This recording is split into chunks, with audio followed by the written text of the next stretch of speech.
देख मार्केट में अभी पूरा पालिश वाला फल फूल बेचा थे एकदम। और जिन मैं फल फूल आता ना एकदम चकाचक लातो, देख फ्रेश एकदम रगड़ के देखो सेव का पालिश नहीं मिलत।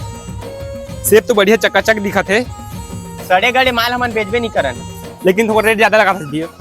लेना कम हो जाए बता। 120 लगा ले, 1 किलो दे दे। कैसे करना है केला का भाव?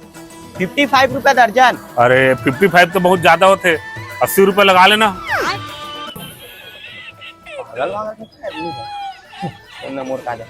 ले बता 80 रुपया दर्जन ले।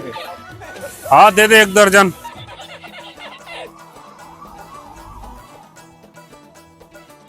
वाट लागली।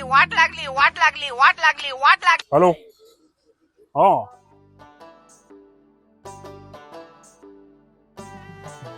ए भैया बाकी पैसा रख ले। अरे सेब के लमन बिकट महंगा है, तब वो 1 दर्जन लेके आता हूँ। काम करते से मैं तुझे बरोबर लगा पैसा रखते तो पैसा दिया बोलना हाँ तो 1 किलो से भैया। अरे जल्दी करना का, बोला आधा घंटा हो गए खड़े। हाँ ला दे बाकी पैसा ला। अभी तो 420 रुपया दिए हैं। अरे मोला कहाँ दे, मैं तो फोन में बात करत रहे। अरे देख जेबला चेक कर अभी बने असन। दुनिया के मन के अरे अभी मोला दे चलिए। अरे बता यार अभी दिया नहीं पैसा ला। कहाँ दिए चली बोर, 420 रुपया जेब में धर लिया।